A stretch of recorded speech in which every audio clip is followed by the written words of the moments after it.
Hello everyone. तो आज हम पढ़ने वाले हैं haloalkanes and haloarenes, जो कि क्लास 12th का एक टॉपिक है। आज के क्लास में हम इंट्रोडक्शन देखेंगे और साथ ही साथ इनका क्लासिफिकेशन पढ़ेंगे और नेक्स्ट वीडियो में हम इसका नोमेनक्लेचर देखेंगे। तो सबसे पहले हम ये देखते हैं, दोनों में लिखा हुआ है हैलो। हैलो का मतलब सबको पता है हैलोजेंस, जैसे कि fluorine, chlorine, bromine and iodine. ये जो है हमारे हैलोजेंस है, यानी इनका कंपाउंड्स। अब यहाँ पे देखिए एल्केन दिया हुआ है। एल्केन्स बोलने से हमारे मन में सबसे पहले आता है जैसे मीथेन हो गया या ईथेन हो गया, तो ये एल्केन्स है। अगर इन एल्केन में से मैं एक हाइड्रोजन को हटाकर उसकी जगह पे कोई हैलोजन लगा दूं तो वो बन जाएगा हैलो एल्केन। यानी इसमें अगर मैं एक हाइड्रोजन हटा दूं तो ये बन जाएगा CH3 और फिर उस हाइड्रोजन के जगह पे मैं लगा देती हूँ मान लीजिए Cl, तो ये बन जाएगा मेरा हैलो एल्केन। वैसे ही मैं इस पर भी कर सकती हूँ, C2H5 हो जाएगा अगर मैं एक हाइड्रोजन रिमूव कर दूं तो, और उसकी जगह पे मैं मान लीजिए लगा देती हूँ Br, तो ये भी बन जाएगा हैलो एल्केन। तो हैलो एल्केन कैसे बनता है? किसी भी एल्केन में से एक हाइड्रोजन को रिप्लेस करके अगर हम हैलोजेंस लगा देते हैं तो बन जाता है हैलो एल्केन।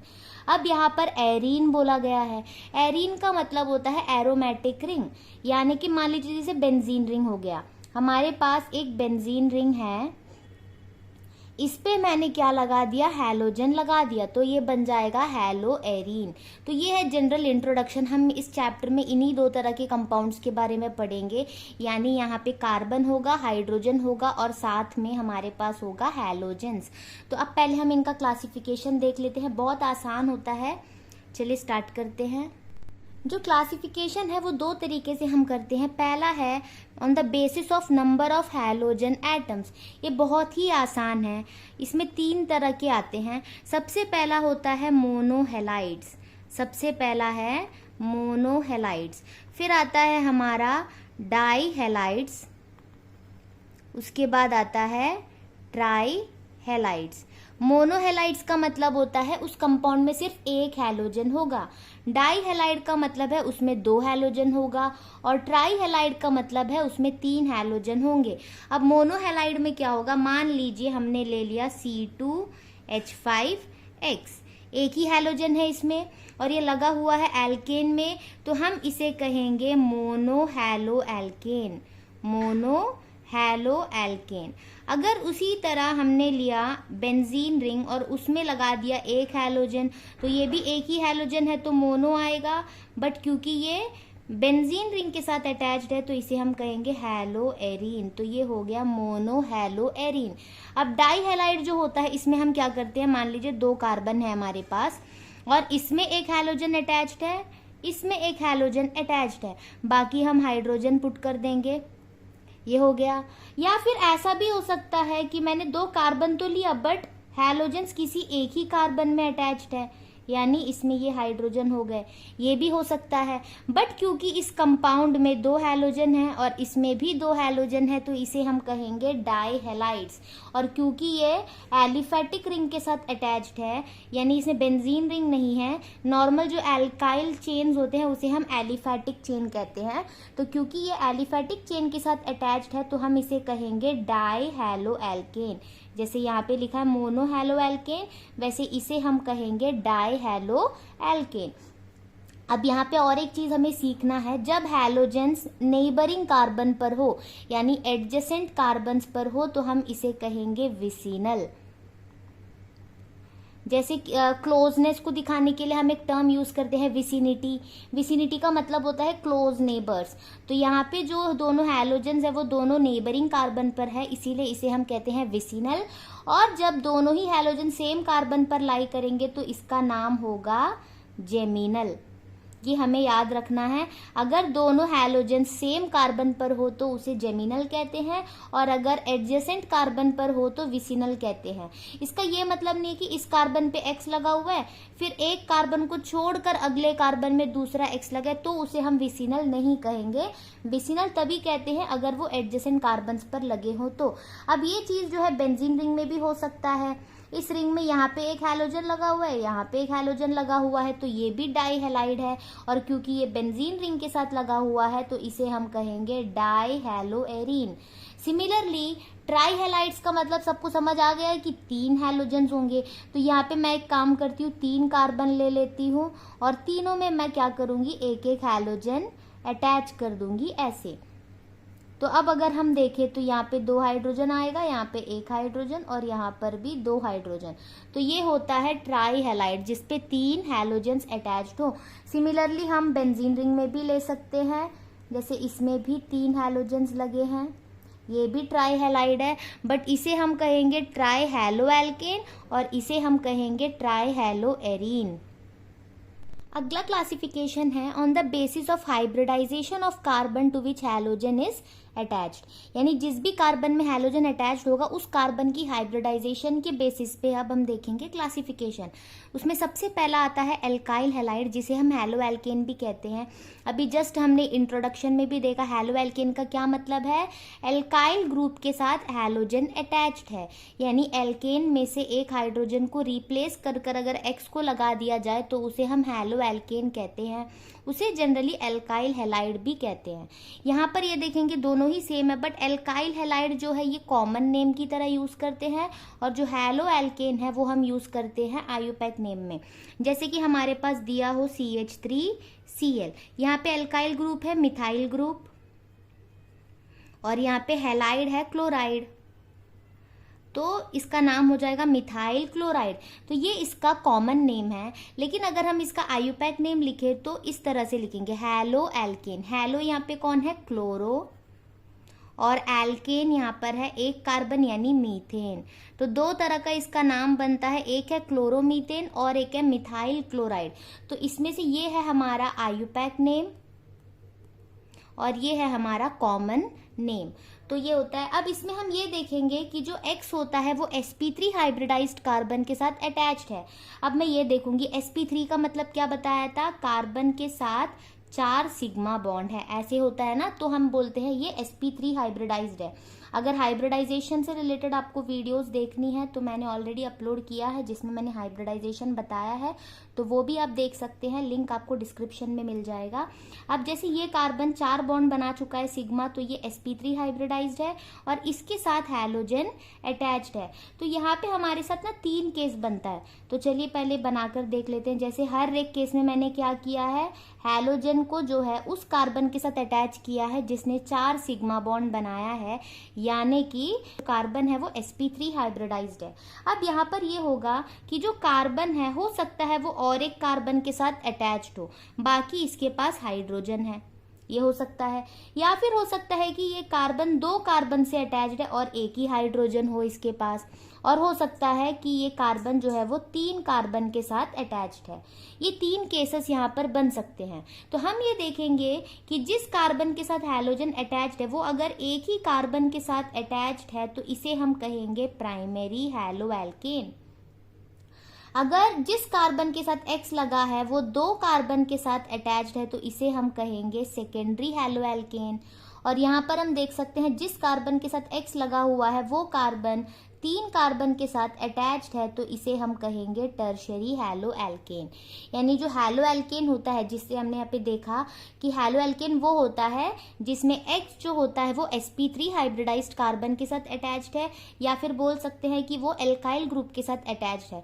वो फर्दर 3 तरह से क्लासिफाइड है, जो कि है primary, secondary and tertiary. Primary तब बोलेंगे अगर जिस कार्बन के साथ X लगा है वो एक ही कार्बन के साथ अटैच्ड हो, और अगर वो कार्बन 2 कार्बन के साथ अटैच्ड हो तो सेकेंडरी, और अगर ये कार्बन 3 कार्बन के साथ अटैच्ड है तो कहेंगे टर्शियरी। तो ये हो गया एल्काइल हैलाइड्स। अब अगला देखते हैं। इसमें हमारा सेकेंड टाइप है एलाइलिक हैलाइड। इसमें भी जो X होता है वो sp3 हाइब्रिडाइज्ड कार्बन के साथ अटैच्ड होता है, बट वो कार्बन जो है कार्बन डबल बॉन्ड कार्बन के एडजेसेंट में होता है। यानी कि अगर हमारे पास एक कार्बन डबल बॉन्ड कार्बन है तो इस कार्बन के एडजेसेंट में एक कार्बन होगा, उसके साथ X लगा होगा, यानी कि डबल बॉन्डेड कार्बन के एडजेसेंट वाले कार्बन में।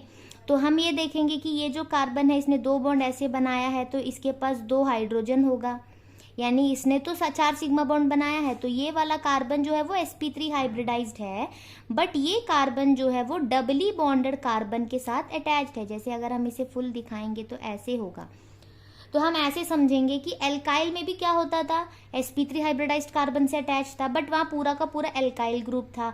बट यहाँ पर क्या हो रहा है, जिस कार्बन के साथ हैलोजन अटैच्ड है वो जो है डबली बॉन्डेड कार्बन के साथ अटैच्ड है, तो इसे हम कहेंगे एलाइलिक हैलाइड। यानी जो कार्बन के साथ X लगा होगा उसके एडजेसेंट में जो कार्बन है उसके साथ डबल बॉन्ड लगा है, तो ऐसे कंपाउंड्स को हम कहते हैं एलाइलिक। और जब यहाँ पर X लगा हो तो इसे हम कहेंगे एलाइलिक हैलाइड। वैसे ही अगर यहाँ पे OH लगा हो तो हम इसे कहेंगे एलाइलिक एल्कोहल। एलाइल का मतलब ऐसे होता है, मतलब डबली बॉन्डेड कार्बन के बगल वाले कार्बन में ग्रुप लगा होगा, तो ये याद कर लीजिए। इसमें हमारा थर्ड टाइप है बेंजाइलिक हैलाइड। बेंजाइलिक में क्या होता है, X जो है वो sp3 हाइब्रिडाइज्ड कार्बन से अटैच्ड होता है, बट इस बार ये कार्बन बेंजीन रिंग के एडजेसेंट होगा। यानी जो कार्बन है जिसके साथ X लगा हुआ है ये जो है sp3 हाइब्रिडाइज्ड है, यानी इसमें एक भी डबल बॉन्ड नहीं है, बट ये जो कार्बन है वो बेंजीन रिंग के साथ अटैच्ड होगा ऐसे। यानी बेंजीन रिंग है, उसके पास जो कार्बन है उसमें X लगा होगा, तो इसे हम कहेंगे बेंजाइलिक। ठीक है, अब इसमें हमारे 3 केस बनते हैं। जैसे मैं दोबारा से यही बना लेती हूँ कि जो कार्बन है sp3 हाइब्रिडाइज्ड उसके साथ X लगा हुआ है और वो बेंजीन के साथ अटैच्ड है। सिमिलर मैं यहाँ पर भी बना देती हूँ। अब इसमें भी हम देखेंगे 3 टाइप का होता है। अब इसमें मैं ये देखूंगी कि ऑलरेडी कार्बन जो है वो एक कार्बन के साथ अटैच्ड है, बाकी अगर हाइड्रोजन है, यानी ये कार्बन एक ही कार्बन के साथ अटैच्ड है, तो इसे हम कहेंगे प्राइमरी बेंजाइलिक हैलाइड। अगर ये कार्बन ऑलरेडी एक कार्बन से था और एक कार्बन है इस पे और एक हाइड्रोजन, यानी ये कार्बन 2 कार्बन के साथ अटैच्ड है, तो ये हो जाएगा सेकेंडरी। और अगर इस कार्बन के साथ 3 कार्बन अटैच्ड है तो ये हो जाएगा टर्शरी। जैसे हमने एल्काइल हैलाइड में देखा प्राइमरी सेकेंडरी टर्शरी, वैसे ही बेंजाइलिक में भी होता है प्राइमरी सेकेंडरी टर्शरी। अब क्योंकि ये भी एक कार्बन है तो ये मैं मान लूंगी कि कार्बन एक कार्बन के साथ अटैच्ड है, तो ये प्राइमरी हुआ। अब ये ऑलरेडी एक कार्बन के साथ अटैच्ड था और एक कार्बन के साथ अटैच्ड है, सेकेंडरी हो गया। यहाँ पे ये ऑलरेडी एक कार्बन के साथ अटैच्ड था और 2 कार्बन आ गए, तो ये टर्शरी हो जाएगा। बाकी मैंने यहाँ पे हाइड्रोजन बैलेंस किया नहीं है, वो आप समझ के कर सकते हैं। जैसे यहाँ पे इस कार्बन के साथ CH3 होगा और इसके साथ भी CH3 और यहाँ पर भी CH3, तो ये होता है बेंजाइलिक हैलाइड। तो अगला कंपाउंड है विनाइलिक हैलाइड। यहाँ पर जो X होता है वो sp2 हाइब्रिडाइज्ड कार्बन से अटैच्ड है, या बोल सकते हैं कि जो X है वो directly attached to doubly bonded carbon. तो अगर हम इसे ड्रॉ करेंगे तो ये देखेंगे कि जो कार्बन डबल बॉन्ड कार्बन है, तो ये कार्बन डबली बॉन्डेड है, इसके साथ X अटैच्ड होगा, तो इस कार्बन ने 3 बॉन्ड बना लिया, चौथा मैं दिखा दूंगी हाइड्रोजन। यानी अगर अब मैं इसे देखूं तो इस कार्बन ने टोटल 3 सिग्मा बॉन्ड बनाया है, यानी ये 3 को मैंने बोला था 1+2 की फॉर्म में लिख सकते हैं, यानी 1 s orbital and 2 p orbital, यानी ये sp2 हाइब्रिडाइज्ड है। तो ऐसे जो कंपाउंड्स होते हैं जिसमें halogen is directly attached to doubly bonded carbon, ऐसे अगर मैं इसे ऐसे दिखा दूं तो ये होता है मेरा विनाइलिक हैलाइड। यानी X is directly attached to doubly bonded carbon atom, और यहाँ पे ये कार्बन sp2 हाइब्रिडाइज्ड है। अब इसमें जो लास्ट टाइप है वो है एराइल हैलाइड या हैलोएरीन, जो कि हमने स्टार्टिंग में देखा था, जिसमें X जो होता है वो बेंजीन रिंग के साथ अटैच्ड है। और हमें सिग्मा बॉन्ड पाई बॉन्ड वाले जो क्वेश्चंस थे और जिसमें हमने हाइब्रिडाइजेशन देखा था, उसमें हमने ये पढ़ा था कि जो बेंजीन रिंग होता है उसमें हर एक कार्बन sp2 हाइब्रिडाइज्ड होता है। अब अगर इसके साथ X अटैच हो जाए, यानी कि जो X होगा वो sp2 हाइब्रिडाइज्ड कार्बन के साथ अटैच्ड है, या हम बोल सकते हैं कि वो डायरेक्टली बेंजीन से अटैच्ड है, तो हम कहेंगे एराइल हैलाइड। तो इसमें ज़्यादा कुछ है नहीं, बस 5 तरह के हैं। सबसे पहले जो हमने देखा on the basis of number of halogens, अगर किसी कंपाउंड में एक ही हैलोजन है तो मोनोहैलाइड कहेंगे, 2 हैलोजन है तो डाई हैलाइड कहेंगे, 3 हैलोजन है तो ट्राई हैलाइड कहेंगे। वो तो बहुत ही सिंपल है। अब ये जो हमने सेकेंड नंबर जो पढ़ा जिसमें हाइब्रिडाइजेशन के बेसिस पे क्लासिफिकेशन था, उसमें 5 तरह के कंपाउंड है। हम जल्दी से क्विक रिकैप कर देते हैं जिसमें हम समरी की तरह पढ़ेंगे तो आप वो इजीली याद कर पाएंगे। तो जल्दी से इसका एक समरी देख लेते हैं। हमने यहाँ पे ये देखा कि जो X है वो जिस कार्बन के साथ अटैच्ड है, अगर वो sp3 हाइब्रिडाइज्ड है तो उसके अंदर हमारे पास 3 तरह के कंपाउंड्स हैं, एल्काइल, एलाइलिक एंड बेंजाइलिक। और अगर वो sp2 हाइब्रिडाइज्ड है तो हमारे पास 2 है, विनाइलिक एंड एराइल। अगर एल्काइल का हम देखें तो मैंने क्या बताया था, जिस कार्बन के साथ X अटैच्ड है वो sp3 हाइब्रिडाइज्ड है और उसके साथ कोई भी कार्बन वगैरह अटैच्ड होंगे, कोई डबल बॉन्ड वगैरह यहाँ पे नहीं है। तो यहाँ पे हम देखेंगे, जैसे मैंने 3 कार्बन लगाया तो ये टर्शरी हो गया, प्राइमरी से और सेकेंडरी मैंने ऑलरेडी बताया है। एलाइलिक में मैंने क्या बताया, जिस कार्बन के साथ X अटैच्ड है वो जो है डबली बॉन्डेड कार्बन के साथ अटैच्ड होगा, कुछ इस तरह से। यानी जिस कार्बन में डबल बॉन्ड है उसके एडजेसेंट वाले कार्बन में X लगा होगा। अब यहाँ पर भी हमने क्या देखा, जिस कार्बन के साथ X लगा हुआ है वो बेंजीन रिंग से कनेक्टेड है, ऐसे। यानी यहाँ पे क्या था, जिस कार्बन के साथ X अटैच्ड है वो डबली बॉन्डेड कार्बन के साथ अटैच्ड था, और यहाँ पे जिस कार्बन के साथ X अटैच्ड है वो बेंजीन रिंग के साथ अटैच्ड है, नाम से याद हो सकता है बेंजाइलिक। तो ये मत समझना कि बेंजीन से डायरेक्ट अटैच्ड है, क्योंकि जिसमें बेंजीन से डायरेक्टली अटैच्ड होता है उसे हम कहते हैं एराइल हैलाइड। तो बेंजाइलिक का मतलब है बेंजीन रिंग के एडजेसेंट कार्बन में हैलोजन लगा है। एलाइलिक में क्या है, डबली बॉन्डेड कार्बन के एडजेसेंट में लगा है। और जो विनाइलिक है उसमें क्या होता है, जो डबली बॉन्डेड कार्बन है उसमें डायरेक्टली अटैच्ड है। जनरली एल्काइल, बेंजाइलिक और एराइल तो सबको याद हो जाता है, बच्चे कंफ्यूज्ड रहते हैं एलाइलिक एंड विनाइलिक में, क्योंकि यहाँ डबली बॉन्डेड कार्बन है तो ये कंफ्यूज हो जाते हैं कि कौन से कंपाउंड में वो डबल बॉन्ड से डायरेक्टली अटैच्ड है और किसमें वो डबल बॉन्डेड कार्बन के एडजेसेंट वाले कार्बन में अटैच्ड है। तो ऐसे ग्रुपिंग करके पढ़िए, एल्काइल, एलाइलिक, बेंजाइलिक, ये तीनों sp3 हाइब्रिडाइज्ड है। तो sp3 वाले में वो डबली बॉन्डेड से तो अटैच हो नहीं सकता, तो डबली बॉन्डेड के एडजेसेंट वाले में अटैच्ड होगा। और विनाइलिक और एराइल को साथ में नाम याद करिए तो इससे पता चल जाएगा sp2 यानी कि ये डायरेक्टली डबली बॉन्डेड कार्बन से अटैच्ड है। मैंने यहाँ पे पूरा बॉन्ड दिखाया नहीं है, बाकी यहाँ पे हाइड्रोजन हो सकता है या कोई भी कार्बन भी हो सकता है, जैसे यहाँ पे और एक हाइड्रोजन आएगा। मैंने पूरा बैलेंस नहीं किया, बस जस्ट एक ब्रीफ मैंने ये बताया है कि कैसे ये अटैच्ड होता है कार्बन से। तो इसके साथ क्लासिफिकेशन कंप्लीट होता है। अगर आपको ये समझ में आ रहा है तो इसके पहले वाले पार्ट्स पे भी आप ध्यान दीजिए, वो भी देखिए, आपको ज़रूर समझ में आएगा।